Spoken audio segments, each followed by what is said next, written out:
वंचितकडून संग्राम माने यांच्या नावावर शिक्कामोर्तब।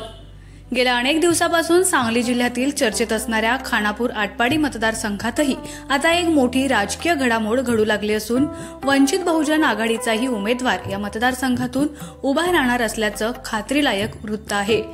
ओबीसी नेते संग्राम माने यांनी वंचित बहुजन आघाडीचे नेते डॉक्टर प्रकाश आंबेडकर यांची भेट घेऊन याबाबत सविस्तर चर्चा केली।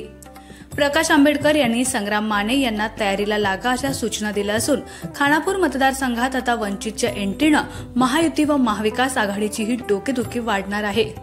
गेल्या काही दिवसांपूर्वी संग्राम माने यांनी डॉक्टर प्रकाश आंबेडकर यांचे पुणे येथे भेट घेतली होती आणि तेव्हापासूनच खानापूर आटपाडी मतदारसंघात वंचितचा उमेदवार उभा करण्याच्या हालचाली सुरू झाल्या होत्या।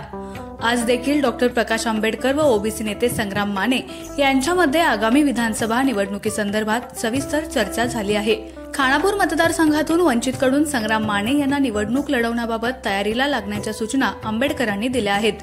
त्यामुळे खानापूर मतदारसंघात या उमेदवारीमुळे मोठी खळबळ माजली आहे। संग्राम माने यांनी मतदारसंघात ओबीसी नेते म्हणून मोठं काम केलंय आणि त्यांच्या पाठीमागे ओबीसी समाज मोठ्या ताकदीनं उभा आहे। त्यामुळे संग्राम माने यांची उमेदवारी मतदारसंघात निर्णायक ठरणार आहे। त्यामुळे ओबीसी नेते संग्राम माने यांच्या उमेदवारीमुळे खानापूर विधानसभा मतदारसंघात तिरंगी लढतीची शक्यता निर्माण झाली आहे। त्यामुळे आगामी विधानसभा निवडणूक चुरशीची होणार असल्याचे संकेत मिळत आहेत।